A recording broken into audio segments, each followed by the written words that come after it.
yourself. I see we may have lost, but it's fine. She will come back. All right.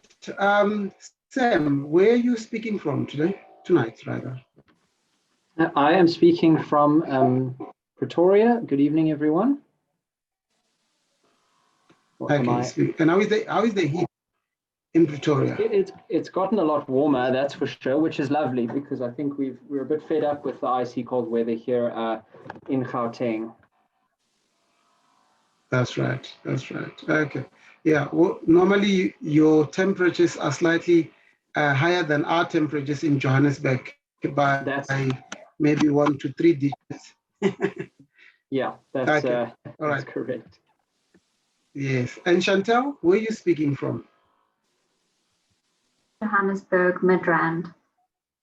Okay, so you're my neighbor. Where are you?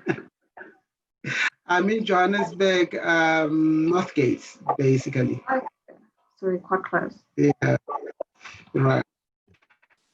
Okay, we're sitting at about 182. We're expecting close to about 400. So we'll give them another minute or so before we can start.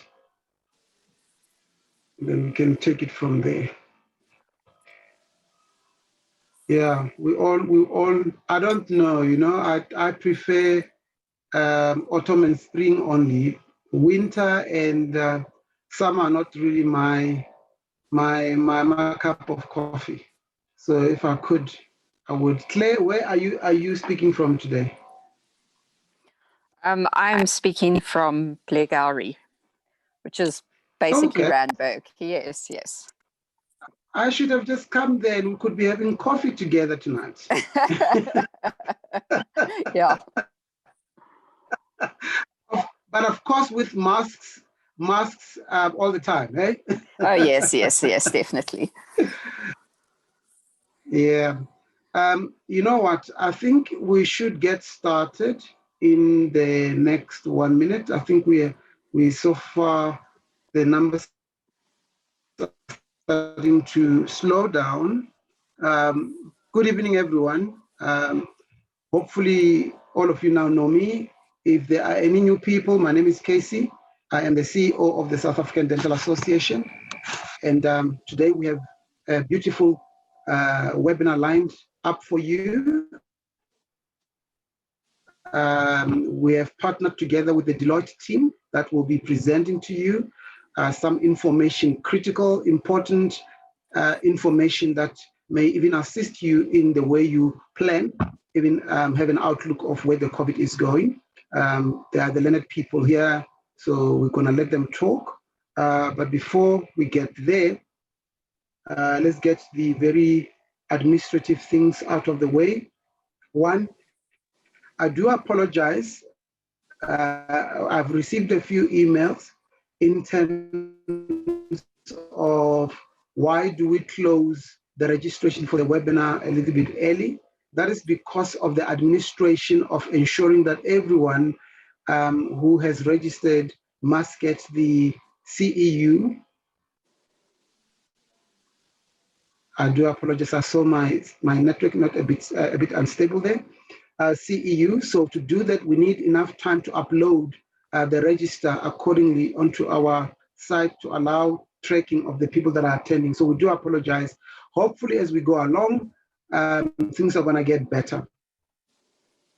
The second thing that I wanted to indicate is many of you by now know that we have obviously launched a new membership management system, which is really, really a great system than what we've ever had. And that system is accentuated, should I say, it's linked to our website. So the website and the system is basically one and the same.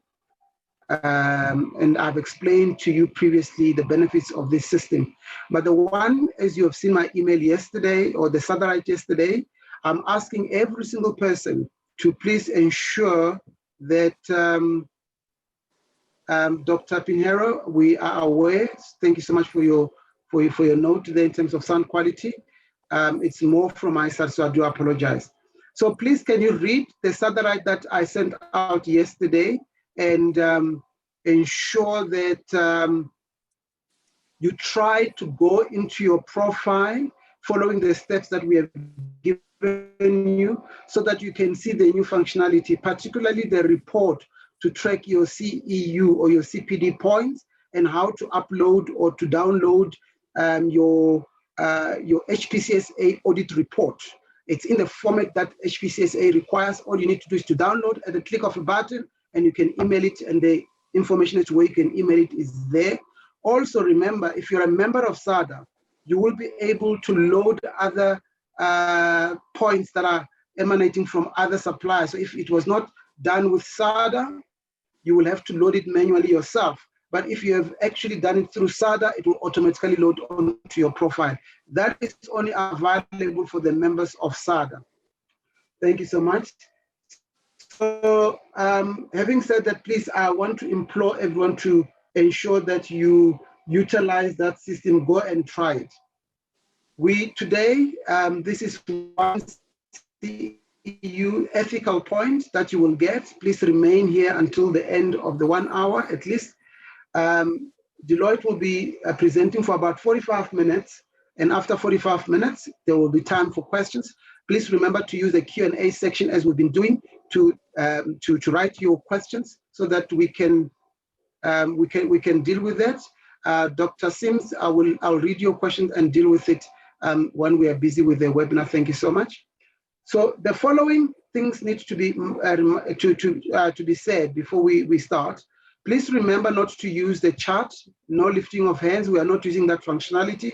If you have a question or a comment, you go to the Q&A and you write your question, the comment at the time that you want to write. So as you go along, keep your eye on that as well, because someone will be answering some of the questions online, and some will be answered towards the end of the lecture. Keep your mics, well, your mics are all muted, so there's no issue there. Please be aware of the following webinars, upcoming webinars. On the 27th of August, the Young Dentists Council will be having a topic called Alignment of Self for these times and beyond.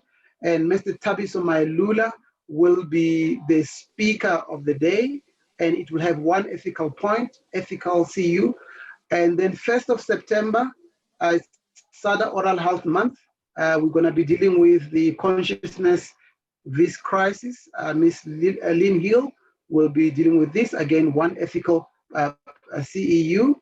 On the 2nd, the SADA Mpumalanga branch will be hosting this evening, this type of evening, and their title is The Changing Face of Digital Dentistry, the Rise of CBCT. Dr. Howard Lackman, we know him.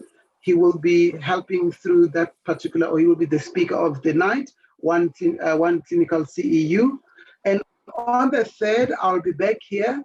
On the 3rd is going to be, for us in the office and many of us in the profession, a very good evening, in that we are looking at survivors of COVID-19. So we call it I Survived COVID-19. We are going to be having a few people. Some are dentists, some are dental providers, dental assistants, who will be sharing their stories. Basically, their journey from A to Z. And that webinar is open to anyone. You don't have to be a member of SADA. You don't have to be a member of the profession. Anyone. You are allowed to please invite as many people in your Facebook, YouTube, to please watch or join and watch us on the day. So we encourage you to please join us on these days so that we can obviously have some good time and learning. I think I have covered everything that I needed to cover. If I have not, I will do it later.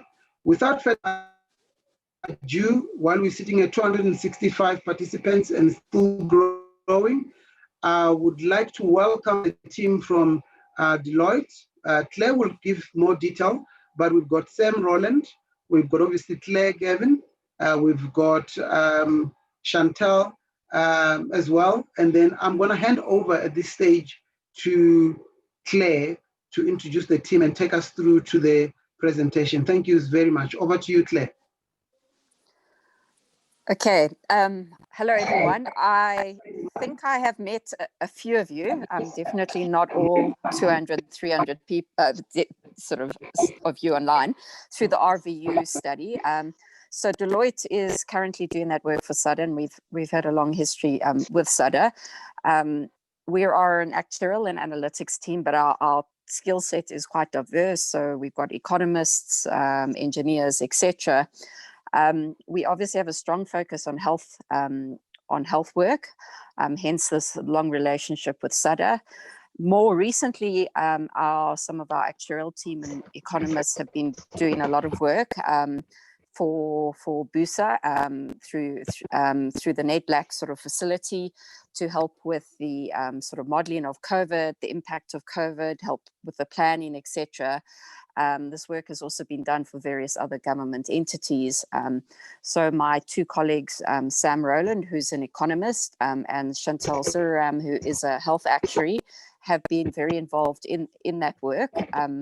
And hence the offer to give a presentation to the SUDA constituents regarding some of this work, some of the modelling work. So this presentation really covers the modelling side, the impact on the economy, as well as the impact on our current disease load in South Africa.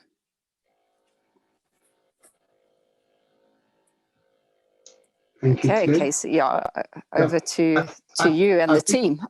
Yeah, now I think let's go straight. Let's hand over to Sam, who will share his screen, and he can unmute himself and then take us through the great information that he wants to take us through today.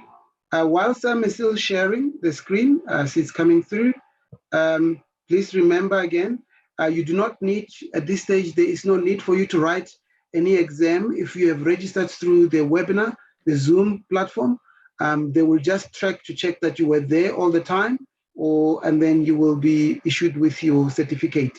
It is important to please now keep on checking your profile, because we now have the profile on the website now working. Thank you so much. Over to you, Sam. Casey, thank you very much. Can you see the current slide titled "The Impact of COVID-19 on the Economy"?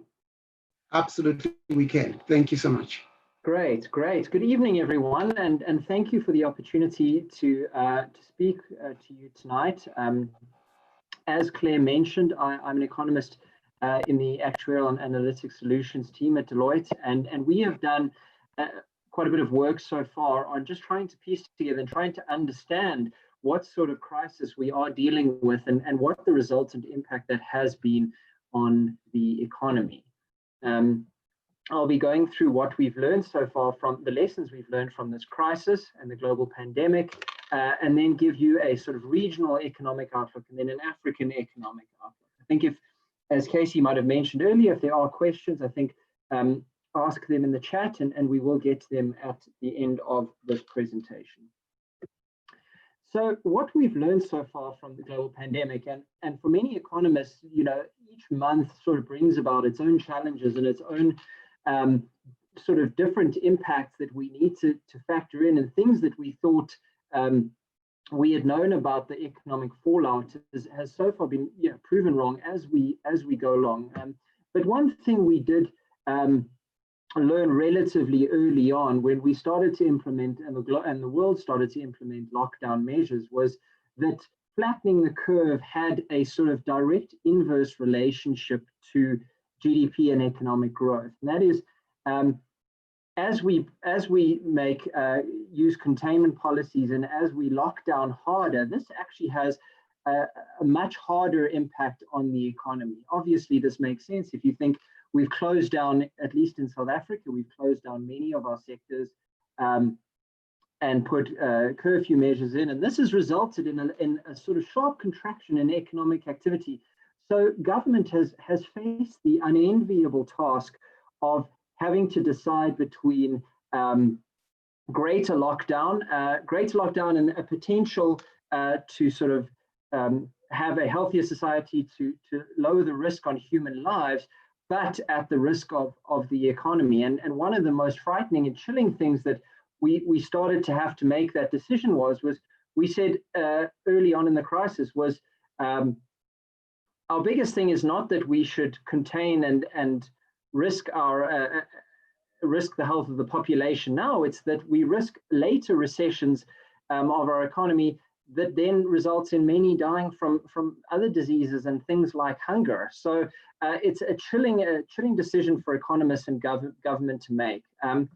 But as we've moved along, we've started to try and factor in what our recovery will look like. And as economists, I'm sad to say that the best thing we could come up with was different letters of the alphabet to describe our potential recovery. And the first one that many have hoped for, and you'll see that each one differs across different regions, but the first we sort of hoped for was the V shape, and that is the global number of cases stabilizes very quickly.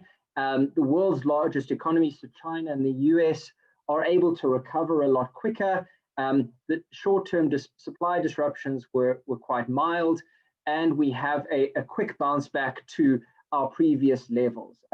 It results in a small impact on the global economy, and the sort of responses by the major powers result in a recovery to relatively levels that we'd seen in 2019 within a short space of time.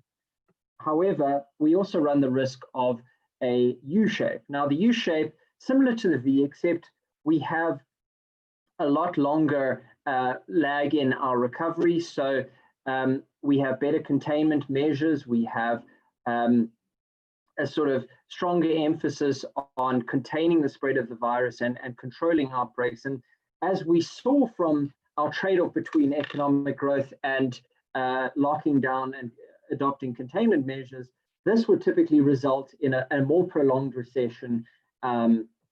We will recover and we will receive a recovery globally, but this only might find place towards the end of 2021 or even 2022 at earliest. Of course, over time, we have started to see that many economies are taking on the W shape. Now, the W, we see a short contraction in growth as cases have risen, and economies have often jumped to open up again and open up too quickly, as many of the US states have seen, opening up too quickly, which does lead to a bounce back in economic growth and a very sharp pickup in jobs numbers. But the subsequent rise in cases and the subsequent rise in deaths has meant that states have had to adopt a return to lockdown measures, and this has meant that we then have a further slowing of the economy before we can pick up again. So it leads to a very inconsistent recovery, and you'll see that the W, and we'll see our next letter, are possibly the two most dangerous that we can possibly be facing globally. And the fact that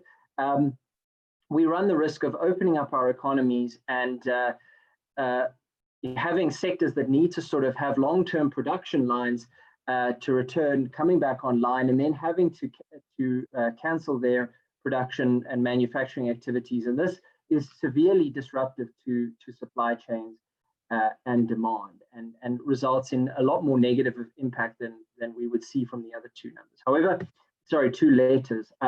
However, our worst sort of case scenario we see is an L, and you'll see when I talk about the South African economy later on in our presentation. The L is what we hope to not see, and basically this is a sharp contraction in the global economy, and we don't recover. We see the sort of subsequent blow that's been dealt to many economies across the globe in terms of the recessions they've faced, the closing of businesses, has meant that our growth never really picks up to where it was. The damage is severe and long-lasting as businesses close and the economy starts to contract. And obviously, this is a sort of economy-wide impact where the sector's closed, there's less demand, and as a result, there's less money in the economy for consumers to spend, and that just sort of cascades and topples through the domestic economy. And the result is that we don't have the ability to grow back to where we were in 2019. And we're stuck with stagnant growth until at least we can get growing again. And for global economies, I mean, we're looking at probably around 5 years before we see full recovery, or if you're lucky, and if the blow has not been bad, perhaps 3 years. But for emerging economies and economies like South Africa, who have seen stagnant growth over the past decade, we run the risk of only reaching our sort of pre-crisis levels in a significant amount of time. And I'll save this for the end of the presentation. Now, at Deloitte, we have done a number of potential scenarios, and obviously we try and adapt as we go along, and as we learn more about the potential reopening and the potential recovery, and obviously the data do take a bit of time to come out.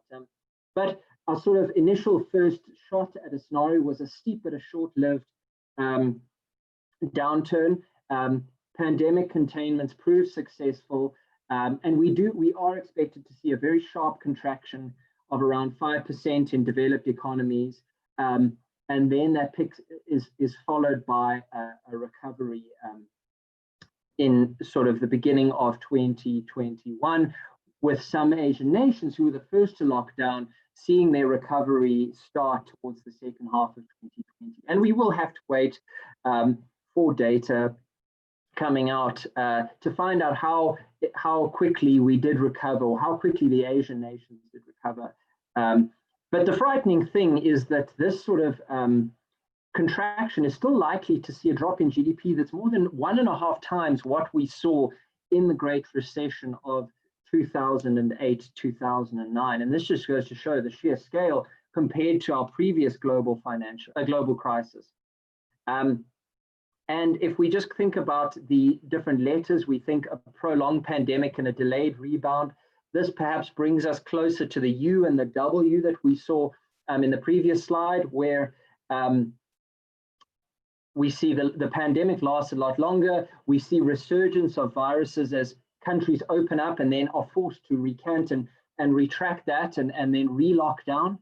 In this scenario, we see the South African economy experiencing a prolonged shutdown extending into the beginning of 2021. If you look at the growth numbers for this, we're expecting around a contraction of 8%. So it is more severe for developed economies. When we think about where we are now and the fact that we have moved to level 2, yes, you know, we're not looking at an absolute hard shutdown like we did before, but we can't rule out the possibility that we will only move to a sort of complete reopening a lot later, and that our full economy might not kick back to its full previous opening level into the beginning of 2021. And I'm talking about the sectors that are still shut down only being able to reopen that. And this is not discounting a sort of move back to a harder lockdown like we saw with the alcohol ban. We do, however, have a worst case scenario, and this is just that the global economies are not able to prevent the spread of the virus, and this is hindered by the prevention of a development of a successful vaccine, and as a result, we're seeing a contraction of around 10% in developed nations, a sharp contraction of around 3% in China. Now, this might not seem very significant when you compare it to countries like the US and the EU are facing double-digit contractions. However, we have to bear in mind that China has been growing by above 6% in the past decade. So to reverse this is significant.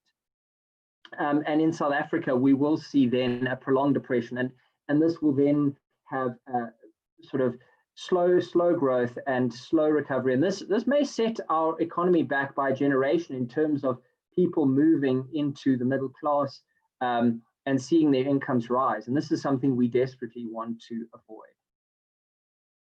And I mean, so the global economic impact in 4 charts, I think we don't need to necessarily delve deep into what these represent. You just need to look at the sort of divergence from the trend that has given us to show how severe COVID-19 is. I mean, if we look at the accumulated non-residential portfolio flows to EMs, we see a massive drop. So this is funds being invested by non-residents into emerging markets. Now, obviously, negative represents an outflow. We've seen a massive outflow away from emerging markets, worse than anything we'd seen in the financial crisis or China in 2015.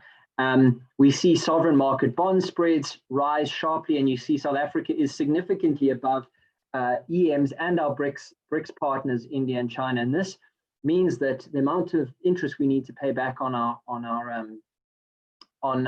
debt rises significantly, and you'll see why this is significant later on.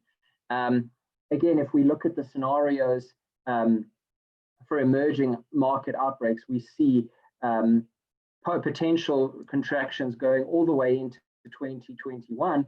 And with a longer outbreak, we might see a contraction continuing all the way into 2024. And this is what we're desperately trying to avoid as economists and as forecasters. If we look at where South Africa sits just in terms of fiscal strength, so this is the measure that the government has to be able to weather the storm of the crisis. So we measure this in terms of debt, the cost of borrowing, how many reserves we have, and strong countries in a stronger position are typically able to borrow more to get to keep themselves out of the crisis. Now, obviously, one being the strongest, and Botswana is one of the strongest places to weather the crisis. However, if we look at South Africa, I mean, you have to go past the first column, and we find ourselves in 47th out of the 66 countries measured, and that's extremely concerning. And one of the reasons we found ourselves in this position is if we think back to the Great Recession of 2008, 2009, and South Africa had just come from a period of success, of strong economic growth. We'd seen a strong rise in the middle class, and we'd seen wealth and per capita GDP increase sharply, and strong management of the finances under Trevor Manuel and under that regime meant that we were able to find ourselves at the financial crisis and in a very strong position fiscally. So we had drawn down, we'd cut into our debt, we'd often had a debt surplus, meaning that we had actually brought in more tax revenue, and we had a very strong tax base. However, in the post-crisis period, how we managed to weather that storm was we hired in the government sector, we hired in the public sector, and we dramatically increased our wage bill and how much the government hires in government.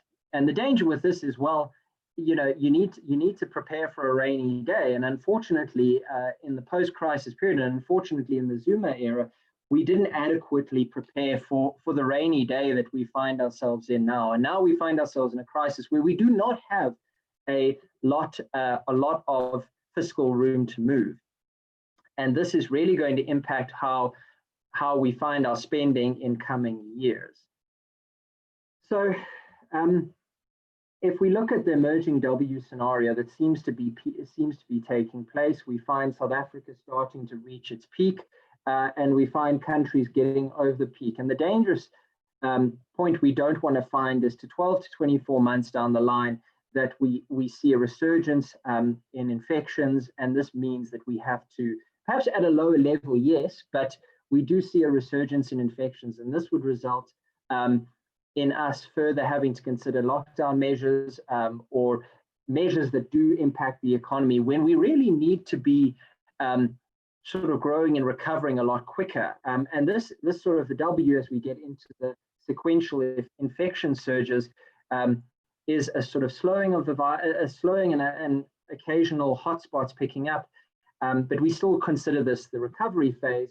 And then it's really only once we get to the vaccine availability or crowd immunity that we can consider a sort of economic expansion. So it looks like at this stage we are closer to an emerging W scenario than we would be with a U or a V, unfortunately.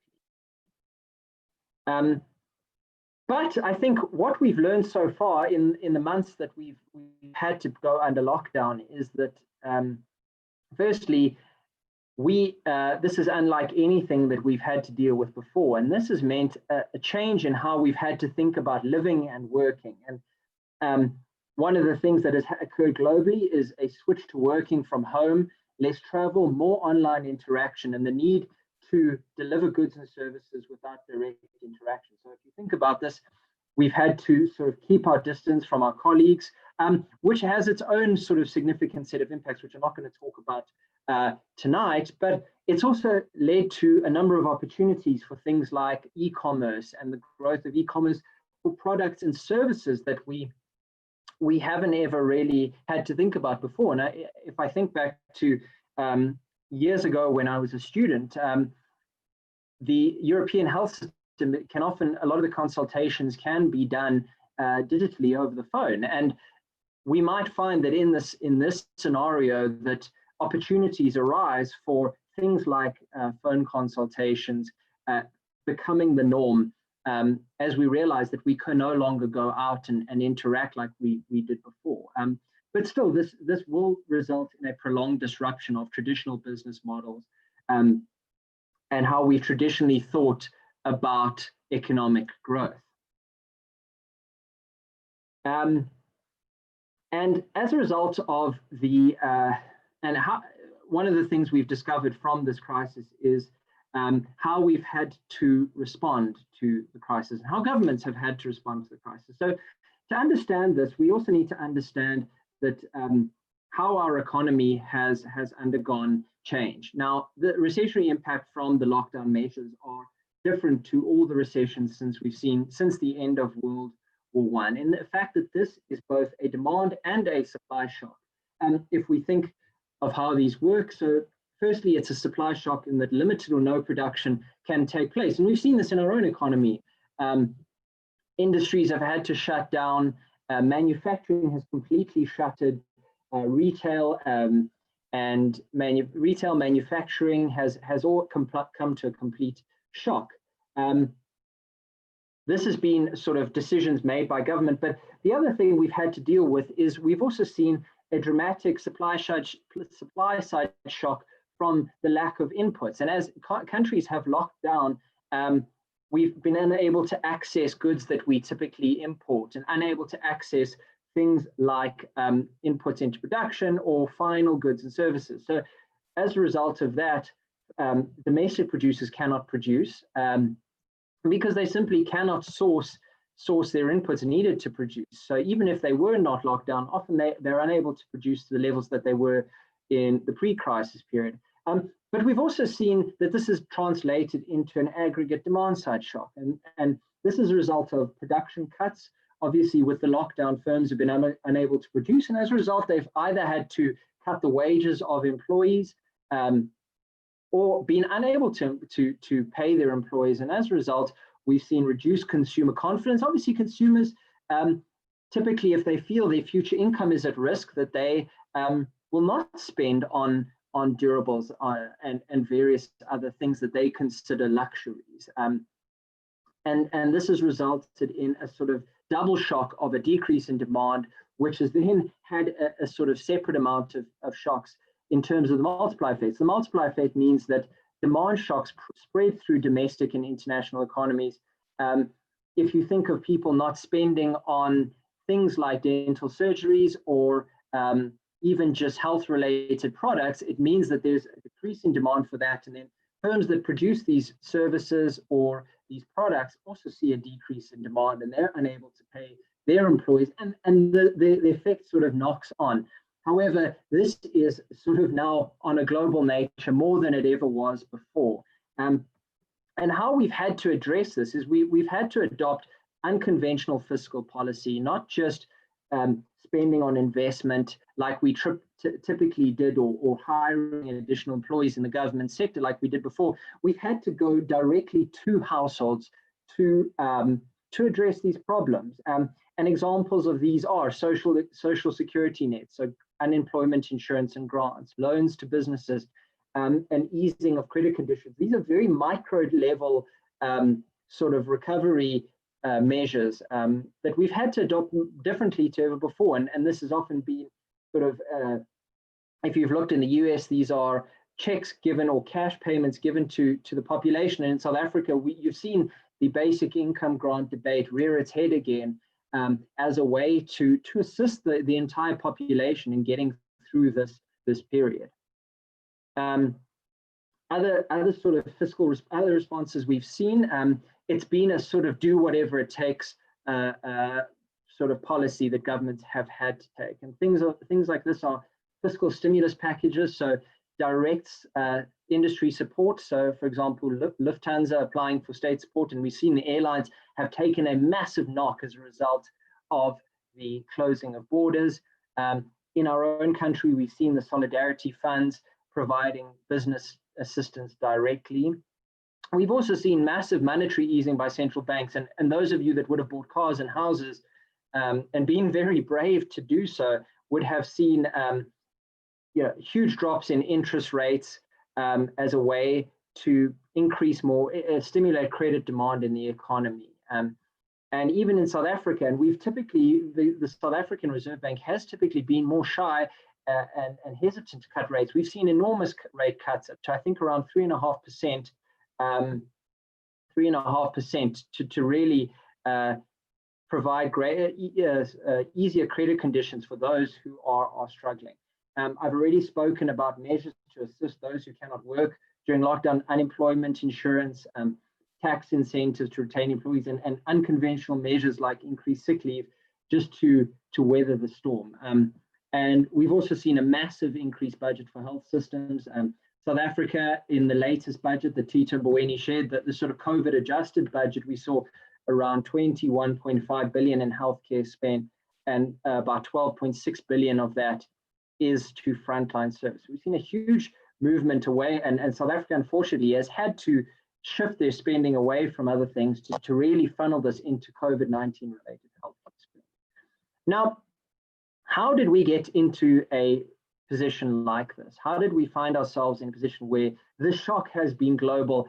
And it's not just having to lock down domestically, it's the fact that we've been affected globally from the from contractions in China, from contractions globally. And one of the things that economists like to use, is the phrase, when China sneezes, the rest of the world catches a cold. And I think this has never been more relevant than we find it now.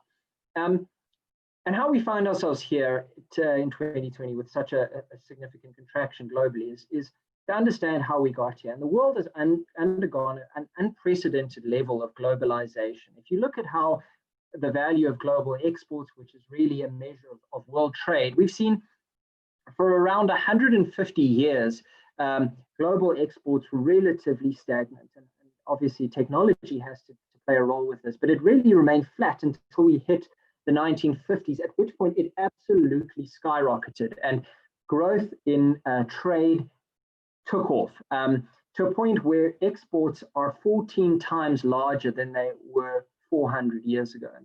And why trade grew so quickly is we realized that it didn't make sense for countries to produce everything themselves. And South Africa didn't need to produce everything it needed to consume. We could produce agriculture because we were relatively good at producing agricultural goods, but we relied on production of other things like electronics to the Far East, which was much better at producing electronics at the time. And so we said, well, instead of South Africa needing to produce microwaves and citrus fruits, and we also need to produce medical equipment, we're actually going to export that. We're going to allow us to focus on farming, and we're going to allow us to focus on things like vehicle manufacturing. We're going to let the rest of the world focus on things like producing microwaves and producing televisions and that kind of thing. The result of this is we became incredibly prosperous. The world went through an unprecedented period of prosperity, and we all became richer. But we also all relied on ourselves a lot more than ever before. And as a result, because we needed to import our microwaves from China, because we needed to import our machinery from various places around the world, when it came to a point that we had to lock down and we couldn't get a hold of those, well, it impacted all of our domestic production sectors as well. And if we look at what world trade growth is expected to be, I mean, we saw in the past 5 years, it was humming around 5%, and that resulted in the sort of prosperity we've been seeing. But now with COVID, we're expecting to see a 15% drop in world trade growth. And that means that we've effectively cancelled out 3 or so years of world trade growth in one sort of year. And as a result of that, we've had to really, and many countries have taken a second thought of, is globalization helping the way we think it is? And unfortunately, this is quite a popular sentiment, and leaders like President Trump and many of the European leaders have said, well, actually, we need to produce more domestically. Now, I am going to say that this isn't the way to prosperity again. We need to keep trading, and we need to trade more than ever before. But unfortunately, the global trade integration that led us to our prosperity has also been the reason why we've had the severity of the shock like we have now. Obviously, oil is a major trade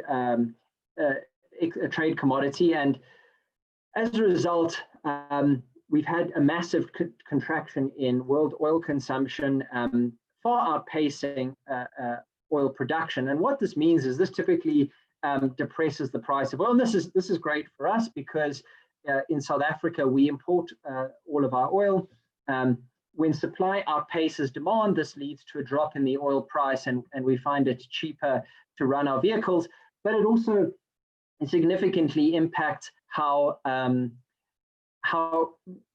much inflation increases. Obviously, petrol is a significant input into transport costs. So when oil is cheap, when petrol is cheap, it means that the rest of our goods in our economy are relatively cheaper as well. And if this continues, we're only really expecting oil consumption to outpace supply towards the end of this year. And this is when we'll only start to see a potential increase in the oil price.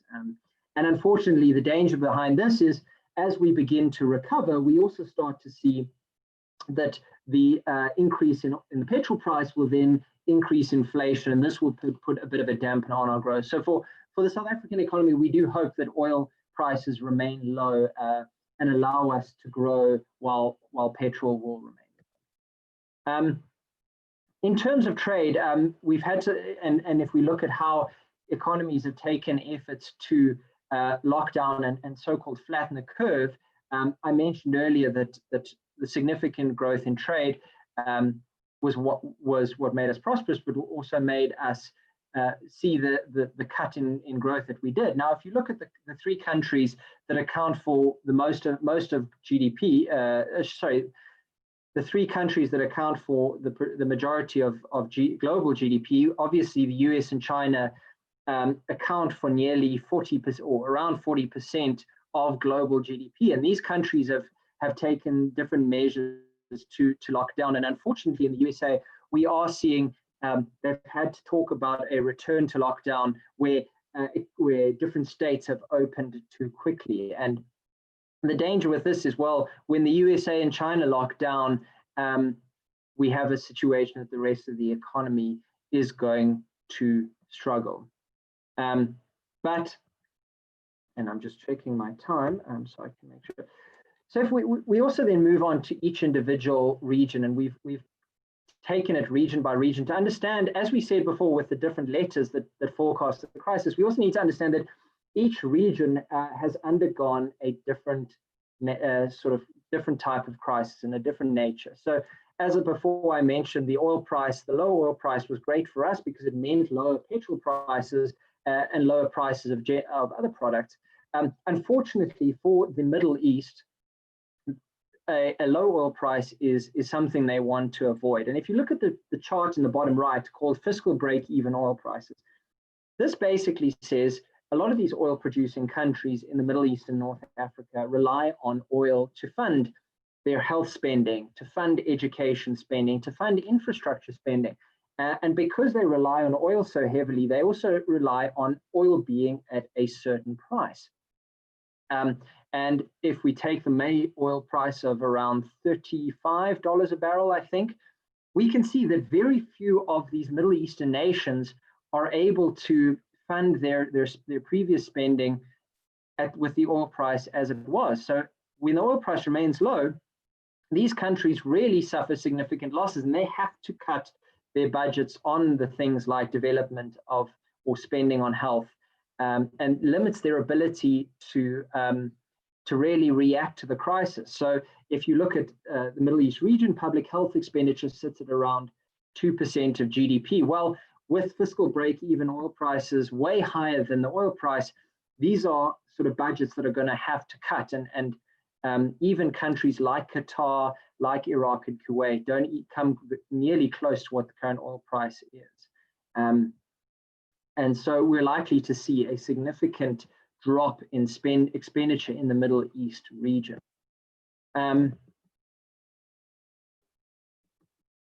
Sorry, I skipped forward, excuse me. I don't know why that happened. Yeah, and if we continue on to Europe, we found European countries have taken different steps and different ways of locking down. Some of the Western European countries have taken very strong lockdown measures, while countries like Sweden have taken a different approach, choosing not to lock down and hoping that herd immunity will eventually develop to a point that their health system won't be overwhelmed. And as I mentioned before, this will result in the negative impact on the economy being a lot lower than many of the other Western European countries. But we still need to see what sort of impact Sweden's approach is going to take. And this is still too early. Many have said that this was the right approach, and all of the other, many other European countries should have taken a similar approach. But many others have said, well, we still don't know whether it was worth it, and whether the Swedish case was actually unique. But as we moved into the summer season, obviously a lot of the European nations that rely on tourism for a lot of their spending are likely to be severely impacted. And we saw just this past week, the UK announced that anyone coming back from continental Europe would have to undergo a 2-week quarantine, and this led to a massive flight back to the UK to avoid having to go into a 2-week quarantine. And I think this would have scared off a lot of Europeans who have been thinking of traveling and thinking of going to the countries that rely on tourism for their growth. If one of the things I like to mention in this is Venice. So, I mean, when we think of Venice, we think of the sort of beautiful scenes in the canals, but Venice is pretty much solely reliant on tourism to keep the city going. And without the tourists, both globally and from Europe, it's likely that Venice is unable to survive as a city. If we look at the United States and North America, and obviously as we would expect from what the largest economy in the world, they have passed a massive stimulus package, ever in the US at around $2 trillion, and they continue to provide stimulus measures as we speak. But however, along with that, we've also seen an opening of states, and some have argued that these have been too quickly in many cases. And a lot of this has to do with the US election happening in November, and President Trump understands that his path to success solely rests on the performance of the economy, and his re-election prospects rely on how quickly the economy can get going. And a lot of this has led them to push to reopen a lot of the red states, or the Republican states, and we've seen states like Georgia, like Texas, having to reconsider how quickly they have opened and having to go back and close bars. This has actually been much more detrimental than if they'd adopted a measured approach where they'd opened slower, but actually then not had to return to lockdown like we are seeing. But what's frightening is if we look at the sort of impact on US unemployment, so we call this, or the US calls this US jobless claims.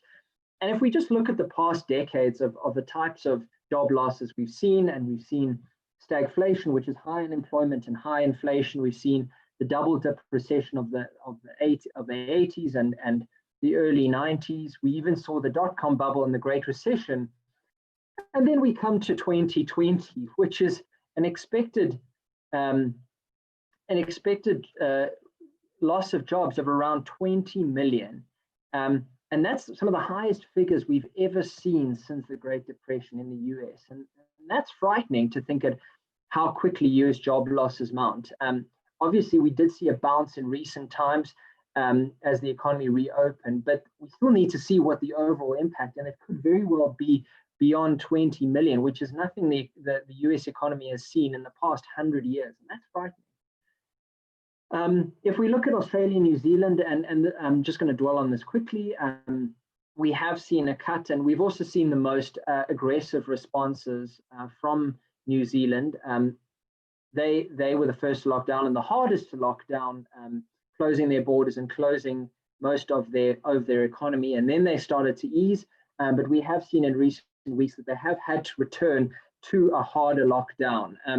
I think in Australia and especially New Zealand, given their small population, I don't think this is an option for the rest of the economy. And New Zealand faces the trouble is that they have a weak current account deficit, which means that this is something they can't keep locking down, and they will have to eventually find ways to work with the sort of spread of the virus. In terms of Asia and China, we've seen China's bounce back has been some of the quickest globally. And a lot of this has to do with China's centralized system of control, that they've been able to coordinate their production, coordinate their lockdown, and their recovery has been stronger. But one of the interesting things we've seen, I mentioned the disruption in trade and the disruption of supply chains.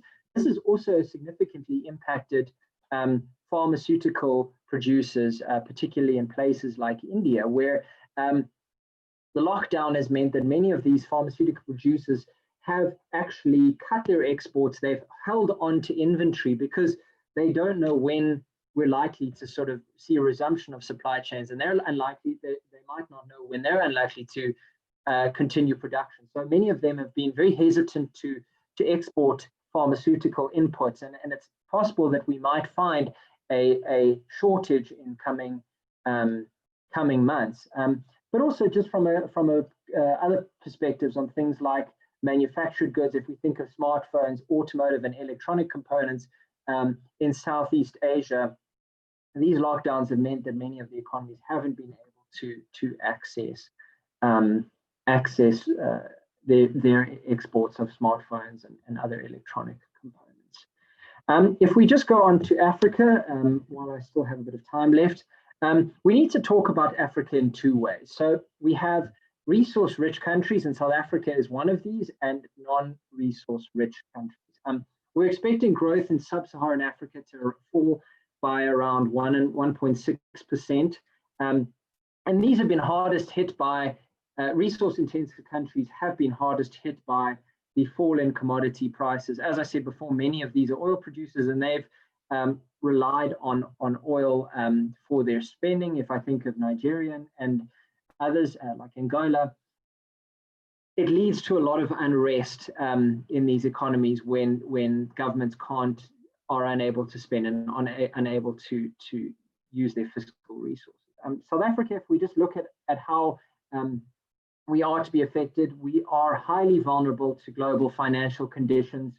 We are highly medium vulnerable to linkages with China and Europe, as we are a major exporter of things like citrus fruits and raw materials like steel to China. We're also a major exporter of vehicles to Europe, and also other things like citrus fruits to Europe and the US. We are dependent on tourism to a degree, and I think many in the economy are worried that obviously we're going into December, and that's a major tourist season for the South African economy.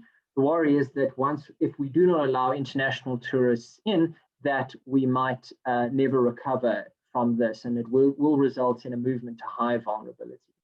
But again, our healthcare system remains stronger than many of our African neighbors. But now, one of the things, the biggest problems, I have spoken about oil revenue. Another major factor that factors into the African healthcare system is donor funds spent on healthcare in Africa. So which countries rely on donor aid to fund their healthcare? If you look at who the biggest percentages of donor funds spent in Africa, it is overwhelmingly the United States and Canada, Sweden and the World Bank. And the danger with this is, with the contraction in their economies, many of the funds that were going to be diverted to spend on healthcare in Africa are now being used to prop up their own economies. And as a result, we're likely expecting to see a huge contraction in donor funds being sent to Africa. And this means that many of the African countries, and if you look in the bottom left, Ethiopia, Nigeria, Tanzania, Kenya, and the DRC are the top 5 that rely on donor aid. These countries are likely to see a significant cut in their healthcare expenditure budgets, and this will place those healthcare systems at significant risk if donor funding is likely to dry up.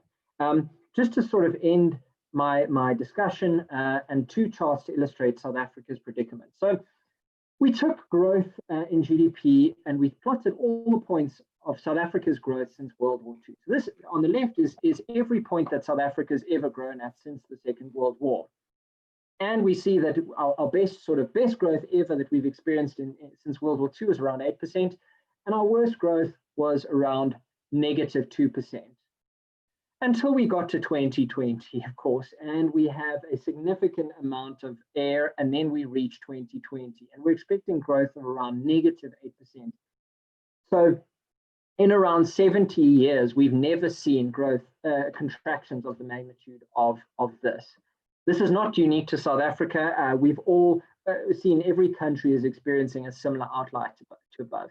And I've just pulled something from our debt servicing costs. This came from the recent budget provided by Tito Mboweni. This was the so-called COVID budget. And this looks at debt service costs as a proportion of main budget revenue. So basically, how much do we spend paying back the interest on our debt?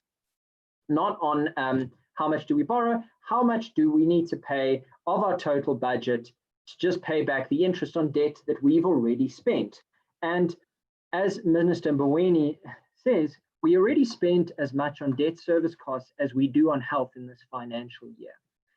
In 2021, we're expecting debt servicing, so payments on interest, to breach 20%. So if you think about this, if we take all of our budget revenue, and that accounts to around 100%, we technically have less than 80% of our revenue to spend on things like health and education. And if we don't take steps to address this, well, then we are going to unfortunately have to see a cut in education spending, in healthcare, in investment.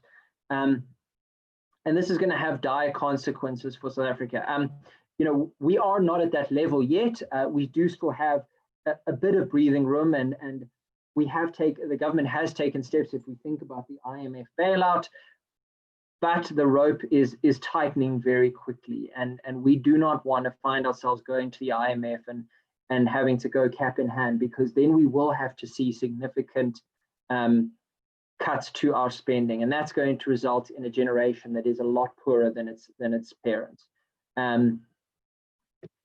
We did a scenario and we tried to sort of factor in how long our recovery will take, and this is the sort of growth in real GDP up to 2020, and this is the cut that Deloitte forecasted, and then we saw a bounce back, because many countries will see a bounce back and growth be stronger than it had been in previous years. And this is just what we call base effects. Because we had such a significant cut, the recovery is expected to be a lot higher.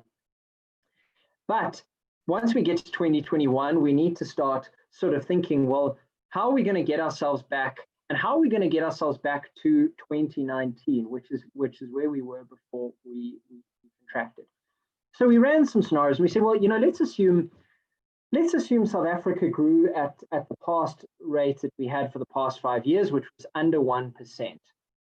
If we grow at the current rate that we have at the past 5 years, we're only going to be at the same level of output as we were in 2019. The level of output, we're only expected to reach our level of output as we were in 2019 by 2028. So that is 9 lost years before we even just get back to where we were in 2020.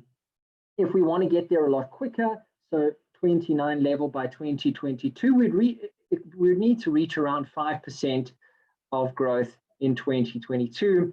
If we want to reach it by 2023, we need to average around 2.5% by 20. We need to average around 2.5% in 2022 and 2023 to reach our 2019 levels within the next four years. And this just goes to show we need to urgently reform. The government needs to understand that this is not business as usual.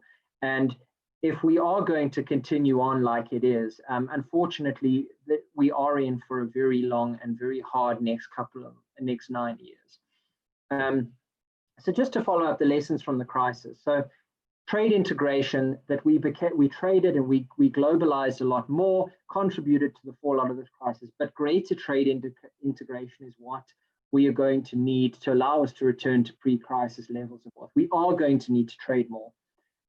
Commodity price swings are likely to become a feature of the next year and a bit, and especially resource-rich countries like South Africa must account for this in their fiscal budgets, and we need to diversify. South Africa cannot rely on mining as much as they used to, and African countries need to also diversify their source of revenue, as donor funding is likely to be depressed. It is likely to dry up in the next decade. We run the risk of a sovereign debt crisis if urgent policy reforms are not taken. And the combination of revenue shortfall, as we've seen, we do not have the ability to raise taxes anymore. And the interest on debt payments, and if you think about this, is money that has been already spent. This will continue to eat away at our development budgets and will impact on healthcare spending if this is not addressed. And this will significantly impact the ability and the success of a program like NHI. So on that note, I'd like to thank you, and I think we then will switch over to questions from here. Casey? Thank you so much, Sam. I mean, I've been looking at all the information and the stats and the modeling that you guys have done. I think it definitely is helpful in terms of our planning for the country, but also for individuals. You know, you start thinking, if the government respond in this manner, this is what I need to do if I own a business, or basically more or less what's going to happen. I've got a few questions for you, Roland, and let me start with what I still have on the board, and I'm going to go to some that have been answered, but I believe it might be helpful for everyone else. Just before we get there, there was a question on whether the slides are going to be made available. Yes, the Deloitte team has agreed to it. So we will get the slides and we're going to put them on the SADA website so that you can have a reference to the slides. Let me quickly go to some of the questions that are here. With overpopulation being the greatest problem that the planet Earth is facing in the history of mankind, don't you think that the response to the virus is the greatest mistake that governments have ever made? And I know that, I think, Chantal, you had already responded. Do you want to respond to this verbally? Chantal? I think you were muted, yes. So I'll just read my response, and then we can discuss if further questions are required or further clarity is required. Yeah. But I think, needless to say, this question is quite controversial and does touch on some ethical aspects. So refraining from commenting on those, controlling the spread of disease of this magnitude is not necessarily the greatest mistakes governments have ever made. I think failing to address the pandemic would have dire consequences from a long-term fiscal point of view, and particularly when considering the impact of a sick workforce on economic growth, purely from a financial point of view, and secondly, taking into consideration that in third world countries like South Africa, many girl and boy children are dependent on government grants from grandparents, and we know that the elderly are the highest risk group. So definitely a need to contain the spread of the disease, and in terms of the impact on mortality being something that's required from an overpopulation point of view, I won't comment on that. Okay, all right.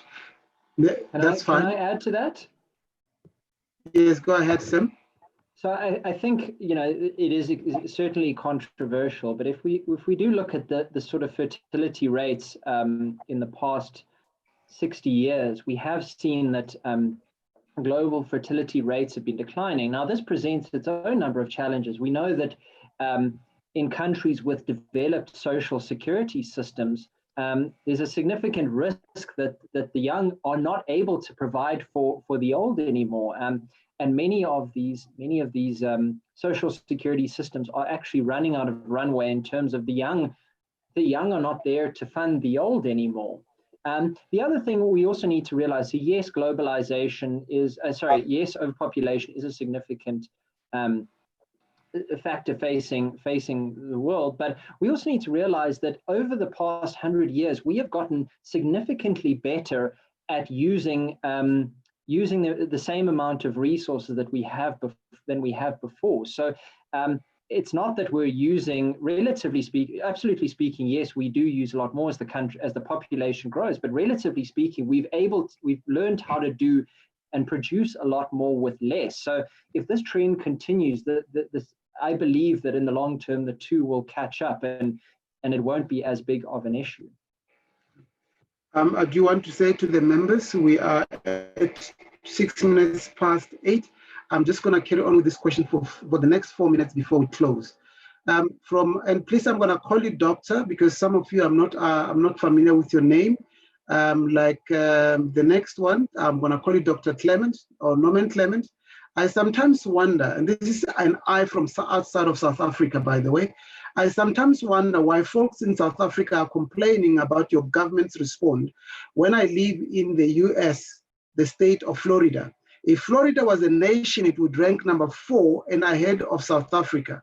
In the COVID crisis, today South Africa reports 613,000 cases and 13,300 deaths, while Florida has 605 cases and 10,579 deaths.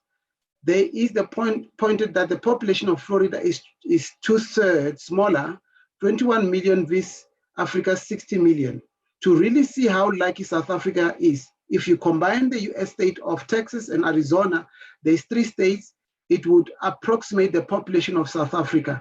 However, the combined case rate would be Texas, Florida, Arizona is 1.4 million. And the combined death from COVID-19 is 27,303. While South Africa, 613 case and 13,308 deaths. What do you say about this? It seems South Africa per population is on the right track or moving in the right direction. Your comments, sir? Sam, maybe I can just start you off there. I did also respond. Yeah. We must take into consideration the differences in demographics between the two countries and also the Gini coefficients between the US and South Africa. So particularly when you take into consideration the high poverty levels in South Africa, we must consider the impact on unskilled and semi-skilled labor, particularly in the face of lockdowns of this severity. So a large number of individuals will have lost their jobs in South Africa, and a large proportion of the South African population falls within that threshold. So in a low-income country or a third world country, the question has become as controversial as, do we lose lives due to COVID-19 deaths or due to starvation arising from resulting job losses? So I think to actually accurately measure that, one would need to take into account the various impacts on mortality, not just that resulting from COVID. Because the risk and the exposure to mortality between the two countries is quite starkly different, unfortunately. Yeah. Thank you so much, Chantal. I see Dr. Clement had a discussion with you, Chantal. I'm going to leave it at that. I'm not going to go further because we don't have much time. Anonymous attendee says, NHI is not affordable. How can the government still proceed with this? Yes, we will take note of that. Today's webinar is not around NHI in that respect, so I'm going to leave it there. Now, this is just a comment. I don't think you probably are able to answer this, but if you want to comment, any of my panelists, you're most welcome. Again, from Anonymous, Can we not consider shrinking bloated government's bureaucracies? Threatening tax increases will only spare problems, or won't they? The horizontal of the L may very well turn into a downward spiral if, for example, money supply doesn't rise and fall together with the growth in the economy. Is anyone that want to comment on this? Sure thing. So, yes, I think the reason why we find ourselves in the situation we do is largely a result of a sort of rise in government bureaucracy and a rise in things like the government wage bill. We also need to understand that, you know, we can't just cut government salaries. We can't just shrink the size of the wage bill, because government employees are ultimately also consumers. They also, you know, consume in the economy. They spend on healthcare services, and many of them privately. The danger with this is, well, we cut government spending. We cut government spending on government employees, and we run into a situation where our economy is not strong enough to absorb the employees that are lost, and we have then a higher unemployment rate. We have a private sector that isn't strong enough to absorb these employees, and as a result, we find ourselves in a worse situation than we did before, where more people are dependent on state aid than they were beforehand. So it is a very difficult situation, and I think, unfortunately, the solution to this, and this was once said to me by the Lesotho Minister of Finance, is, and it applies to South Africa too, is South Africa needs to make more and we need to sell more. We can't go on having relying on our old traditional industries such as mining and volatile sectors such as agriculture. Yes, agriculture is doing extremely well at the moment, but we know that when we have a drought, this then is a significantly different story. So we need to then, government needs to put in the policies that will support the private sector, and government, I think, needs to realize, and I hope under President Cyril Ramaphosa that they are realizing that it shouldn't be up to government to grow the economy. The government should put in the policies that allow the private sector to grow on its own. And as the private sector grows, and we know that business, the thing that business wants to do and does very well is make money. So allowing business to make money, we'll see our tax revenue increase, our tax buoyancy increase, and we won't have to resort to tax increases at a point where we see we can't increase tax rates any further, because this isn't bringing in the tax revenue that it did in the past 10 years. Thank you so much. Just allow me to quickly go through this. Dr. Bagwandin, yes, since July, or actually since June, we have opened the SADA webinars to anyone, whether you're a member of SADA, a non-member of SADA, a member of the public, or anywhere. As long as you're interested in the webinars, you're most welcome to join. So please spread the word. We are open for anyone. We are not charging anything at this stage. During this COVID, we wanted to ensure that everyone gets the right information. Thank you so much. And then I suppose a comment from Anonymous. Looking at the figures predicted for South Africa, is it time to immigrate? I'm going to leave that for everyone to ponder. And then the next one is, how confident are the Deloitte team in the ability of government to do what needs to be done from a fiscal perspective? Now, if you can answer that or you can comment on that, I will appreciate, but if you don't have the answer, it's okay. Roland, I see you want to answer or comment rather.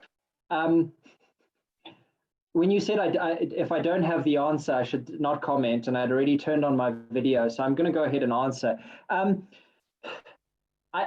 You want to say that the government does have the ability to do what needs to be done fiscally. We know that under President Cyril Ramaphosa, we are aware, and he has placed the sort of deployees into government in the right positions. We know Tito Mboweni is an extremely confident Minister of Finance, and within the Treasury, within the Reserve Bank, there's a tremendous amount of institutional knowledge that remains. We know what a sort of safe pair of hands Lesetja Kganyago is, and developed economies are aware of this. When we look at our credit rating, we have seen that one of the things that they consistently highlight is the strength of our institutions being a positive. And if we just look at the bond yield, so this is basically what South Africa has had to pay back on its debt. And when investors are less confident, our interest rate goes up, and we have to pay more to borrow. We have to pay more to borrow the same amount. And although we were downgraded into junk status and had subsequent junk downgrades since then, our yield has actually gone back to periods that they were before our downgrade. So it shows that investors are confident in the government and in the South African economy to recover.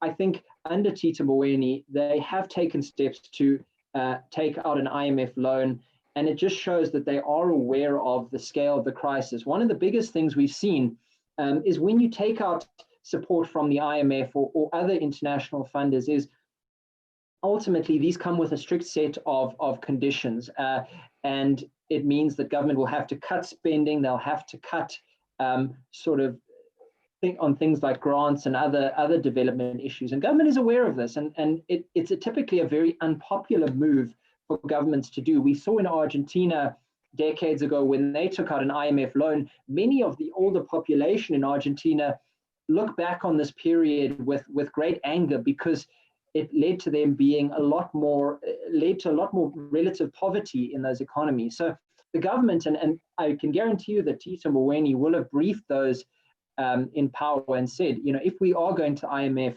it's going to lead to a lot of resentment to the government. And the historical background that leads to the support of the current party has meant that those things quickly fade away when you can't eat. So I think we have to believe that government is serious about managing its finances. And we saw in the budget that Tito Mboweni presented a couple of months ago is yes, they are looking to drastically cut spending, and this is what has to happen so that we don't go crying to the IMF.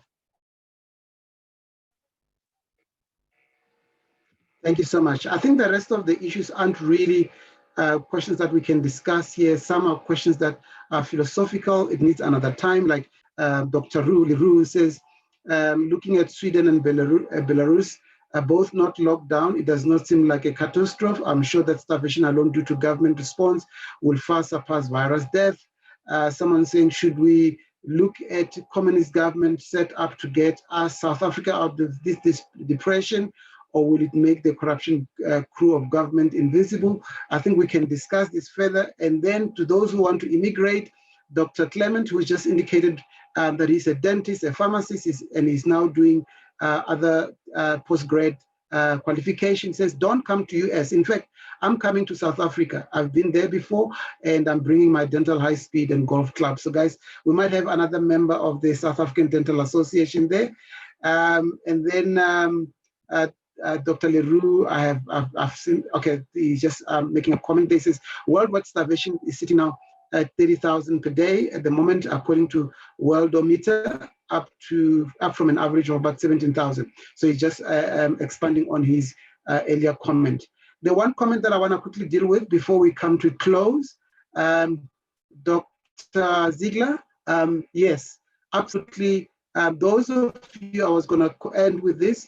Number one, if you still know or you are one of the COVID survivors and you would like to join, I still have space for about 3 more people to join us. You will be joining us via Zoom, and we'll prep you before the time as to what questions we are going to be asking.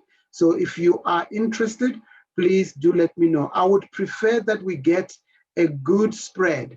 I want to get even more of the public. I want to get more of the non-dental members, so we can see how people are dealing with this issue. So if you do have, please, you can send it to, send an email either to myself or to Prof Dev, PROFDEV @sada.co.za. You can even send it to info@sada.co.za, indicating your willingness. And for those of you that know your colleagues in the profession that have passed on, I would like, please, for you, if you are comfortable, to please send me the names of those people that have left us due to COVID. It will be a good thing for us to keep that list, as well as on the day, as Dr. Ziegler suggests, is that we have a moment of silence for them on the day. I would appreciate, please send it again to those emails that I've given you. To make it easy, send it to info@sada.co.za. Coming to an end, Claire, is there anything that you would like to add as the last words? No, I don't think so, Casey. Thanks, Chantel and Sam, for the presentation, and thanks to the attendees, the participants, for all the questions. Some very interesting points that were raised. Thank you so much. And Chantel, anything from you? No, thank you so much for an interesting session and very insightful and intriguing questions. Thank you so much. And Sam, as our main speaker, any last words? Sam, are you there? Okay, while Sam is possibly having an issue with the internet, I just want, there's been quite a few comments online as well, saying thank you very much for bringing this. So we want to say thank you to the Deloitte team for having afforded us the opportunity. Normally we sit in here, we deal with clinical issues, and we don't get the opportunity to look at the world and the pandemic from number point of view. So this is very good. Speaking about numbers, you will see on the satellite that we released yesterday, there is a survey that is being, a research study that is being done by another group that is associated to us. Please, we encourage all members of the profession, particularly dentists, to complete that particular survey, because it will give us lots more numbers for us to understand what is happening in the world and what is happening in South Africa. So please look at that and complete. We are encouraging you. SADA has endorsed that particular survey, and we are not going to do our own survey. Rather, we are going to use the results from that survey to inform and to make the necessary decisions. So please look at that. If you have not received our satellite, if you go online on our website, www.sada.co.za, you will get the satellite, and you can see the link there, and you can still complete the survey. I want to say thank you very much to everyone that has been participants to tonight's webinar. Have a lovely evening, and thank you to the Deloitte team. Everyone have a lovely evening, and goodbye.